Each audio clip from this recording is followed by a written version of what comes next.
आज मैं आप लोगों से एक ट्रू लव स्टोरी शेयर करूंगी और ये स्टोरी आपको बहुत ज़्यादा पसंद आएगी। एक लड़की थी, उसने अपने स्कूल कंप्लीट करके कॉलेज में एडमिशन लिया। जिस दिन उसने कॉलेज में एडमिशन लिया उसी दिन से एक लड़का उसे लाइक करने लगा, जो कि उसका क्लासमेट भी था। लड़की को कोई आइडिया नहीं था। फिर धीरे धीरे उस लड़की की कुछ फ्रेंड्स बनी। तो है ना कि जब हम लोग किसी नए कॉलेज में एडमिशन लेते हैं तो हमारे फ्रेंड्स बनते हैं, ठीक उसी तरह उसके भी कुछ फ्रेंड्स बनी। उसके दोस्तों में एक लड़की थी जिसका फ्रेंड वो लड़का था, जो कि पहली वाली लड़की को लाइक करता था। फिर धीरे धीरे अब अगर मेरा कोई फ्रेंड है और मेरे फ्रेंड का फ्रेंड है तो जाहिर सी बात है कि फिर उससे हमारी फ्रेंडशिप हो ही जाती है। तो ठीक उसी तरह उन दोनों की भी फ्रेंडशिप हो गई। फिर वो लड़का बहुत खुश रहने लगा है। पता है, वो इतना खुश रहता था कि सबसे कहता था ये दिन मेरी लाइफ का सबसे अच्छा दिन है, मेरी लाइफ का सबसे खास दिन है। पता है वो किस दिन के बारे में बात करता था? उस दिन के बारे में बात करता था जिस दिन वो लड़की उस कॉलेज में एडमिशन ली थी, जिस दिन उस लड़की का उस कॉलेज में पहला दिन था। दोनों की फ्रेंडशिप टाइम के साथ स्ट्रॉन्ग हुई। कुछ टाइम बाद लड़के ने लड़की को प्रपोज कर दिया। लड़की भी मन ही मन उसे पसंद करने लगी थी, तो लड़की ने भी हाँ बोल दिया। फिर क्या होना था, दोनों की बातें होने लगी। लगभग 2 साल लड़की अपनी फैमिली से छुप छुपा के लड़के से कभी कभार बात कर लिया करती थी। अक्सर होता है ना, हम अपनी फैमिली से डरते हैं तो सारी चीज़ें शेयर नहीं कर पाते, और अक्सर ऐसा ही होता है कि हम चोरी छुपे बात करते हैं। तो वही कंडीशन थी यहाँ पे भी। लड़की के माइंड में वही लड़का हमेशा चलता रहता था। दोनों एक दूसरे से बहुत प्यार करते थे। लड़की ने एक दिन डिसाइड किया कि वो अपनी माँ से अपने मन की बात शेयर करेगी, और एक दिन सही टाइम देख के उसने अपनी माँ से बोला, मम्मी मुझे आपसे अपने दिल की बात कहनी थी। कहते हैं ना कहीं माँ को ये अंदाज़ा तो था ही कि उनकी बेटी क्या कहना चाहती है। फिर भी उन्होंने कहा, बोलो क्या बात है। फिर लड़की ने कहा, मम्मी वो जो मेरा फ्रेंड है ना, मम्मी मैं हमेशा उसके बारे में ही सोचती हूँ। मैं उसको एक फ्रेंड से ज़्यादा मानती हूँ। मम्मी मुझे नहीं पता ये क्या है, पर वो मेरे ख्यालों में 24/7 रहता है। तो कहते हैं ना कि माँ तो माँ होती है। माँ ने कहा, बेटा मुझे पता है कि तुम उसके बारे में क्या सोचती हो। कोई नहीं, तुम्हारे मन में उसके लिए फीलिंग्स हैं, इट्स ओके, बट ये ध्यान रहे कि चीज़ें हमेशा लिमिट में हों, और शादी का सपना मत देखना। उसकी माँ ने डायरेक्टली बात को क्लियर कर दिया था। फिर वो लड़की अपनी माँ के सामने भी उस लड़के से बात कर लिया करती थी। धीरे धीरे वो दोनों रोज आने लगे। टाइम बीतता गया। टाइम के साथ साथ दोनों में बहुत सी मिसअंडरस्टैंडिंग्स हुई। दोनों ने मिलकर चीज़ों को शॉर्ट आउट किया। वो कहते हैं ना, जहाँ प्यार होता है वहाँ जलन बेचैनी तो आ ही जाती है। लोग अपने पार्टनर को लेके पॉजिटिव हो जाते हैं। फिर यहाँ तो दोनों में बेशुमार प्यार था। लड़का अपने पार्टनर को लेके बहुत पॉजिटिव रहता था। किसी लड़के को अपनी गर्लफ्रेंड से बोलने तक नहीं देता था। इवन उसकी गर्लफ्रेंड किसी से बोलती थी तो उसे ये चीज़ अच्छी नहीं लगती थी।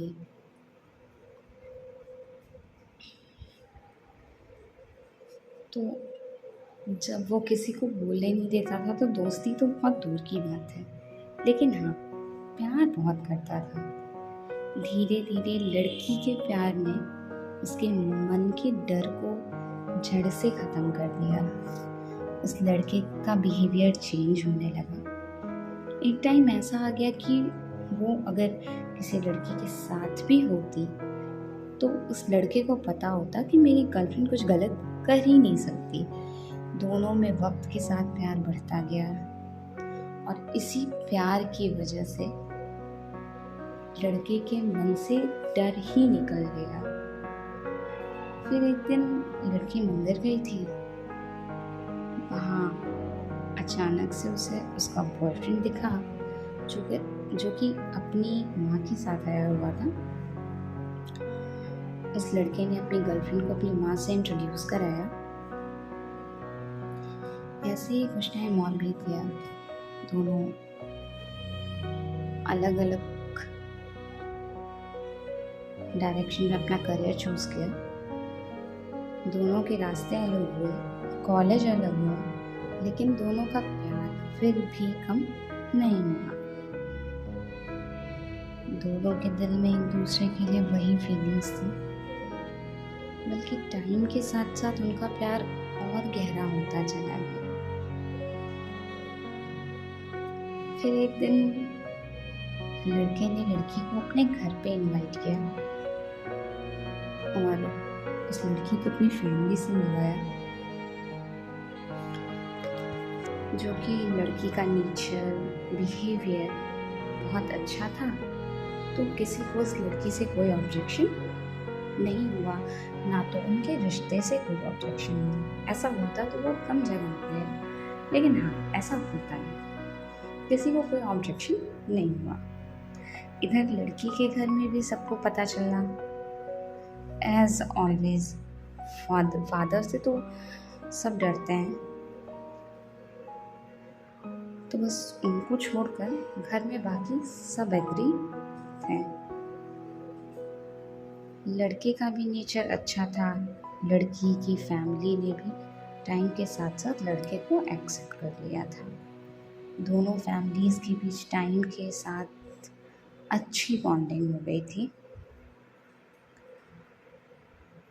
लड़की को लड़के के घर वाले अपनी बहू की तरह ट्रीट करते थे। तो आना जाना, मिलना जुलना तो अब लगा ही रहता था। दोनों एक दूसरे को लकी मानते थे कि दोनों एक दूसरे के साथ हैं। दोनों का बॉन्ड ऐसा था कि चोट एक को लगे तो आंसू दूसरे की आंख से है। फिर एक अचानक से लड़के का कॉल आना बंद हो गया। इधर से लड़की ने कई कॉल्स किए, उसके दोस्तों को कांटेक्ट किया, उसकी फैमिली में कांटेक्ट किया, पर किसी से कोई कांटेक्ट नहीं हो पाया। फिर लगभग 10 दिन बाद उस लड़के का दोबारा कॉल आया। उस लड़के ने बोला कि हमारा साथ यहीं तक था, अब हम आगे साथ नहीं रह सकते, हमें इस रिश्ते को यहीं पे ख़त्म करना होगा। लड़की बहुत घबरा गई। मतलब कि कहते हैं कि आप किसी को अपने दिलो जान से चाहो, वो सामने से आके ऐसा कहे तो आपके दिल पे क्या बीतेगी या उस लड़की के दिल पे क्या बीतेगी, ये हम और आप तो समझ भी नहीं सकते। लड़की ने बहुत पूछा, क्या बात है, बताओ क्या हुआ, इतने दिनों से कहाँ थे, मैंने तुम्हारे दोस्तों को कांटेक्ट करने की कोशिश की, किसी का कोई रिस्पांस नहीं। लड़की ने जब बार बार पूछा तो लड़के ने बताया उस लड़की को एक बीमारी थी जिसके बारे में उस लड़के को रिसेंटली पता चला था। जिसकी वजह से वो 10 दिन से उसी चीज़ में परेशान था, उसकी फैमिली परेशान थी, जिसकी वजह से वो उस लड़की को कॉल पिक नहीं कर पा रहा था। लड़की के बहुत पूछने पर लड़के ने बताया कि मुझे ये बीमारी है और मेरी लाइफ का आप कुछ कह नहीं सकते, तुम अपनी ज़िंदगी मेरे पीछे बर्बाद मत करो। उस दिन जब मैं तुम्हें कॉल किया और मैं सिर्फ तुम्हारा नाम ले पाया और कुछ नहीं बोल पाया, क्योंकि मेरी हालत अचानक बहुत ख़राब हो गई थी, मैं बेहोश हो गया था। फिर लड़की ने बोला अच्छा, तभी तो मैं उसके बाद कई बार कॉल की, मैं परेशान हो गई, पर किसी ने रिस्पॉन्स नहीं किया। मैं तुम्हें कॉल करती रही, पर तुमने कॉल पिक नहीं किया।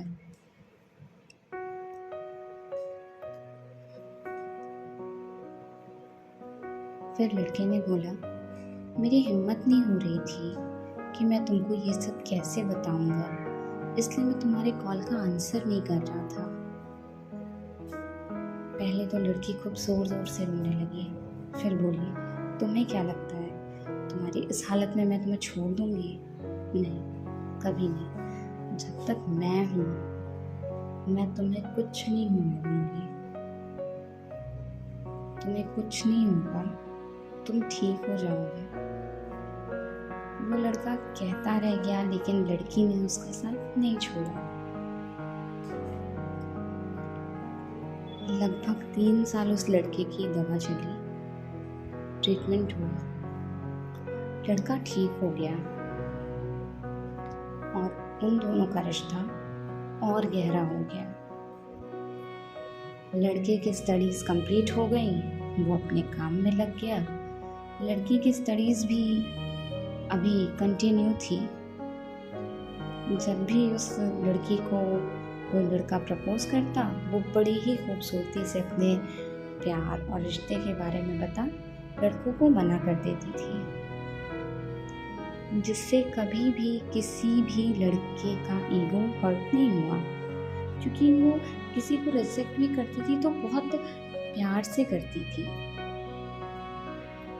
एक बार एक लड़के ने उस लड़की को प्रपोज किया, उस लड़के के साथ वो भी वही की जो वो बाकी लड़कों के साथ करती थी, लेकिन शायद ये बहुत टेढ़ा लड़का था। वो कहते हैं ना, कुछ बहुत बदतमीज टाइप के होते हैं। उसने इन दोनों के रिश्ते को तोड़ देने की ठानी और इस लड़की के बॉयफ्रेंड को उसने बहुत भड़काया,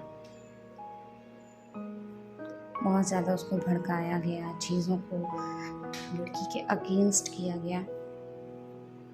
लेकिन उस लड़के को, जो कभी शायद उसको ट्रस्ट का इशू कभी हुआ करता था, आज वो अपनी गर्लफ्रेंड पे ब्लाइंड ट्रस्ट करता था। इसीलिए उसने अपनी गर्लफ्रेंड की साइड ली और सब एक बार फिर से अच्छा हो। ऐसे ही टाइम बीतता गया,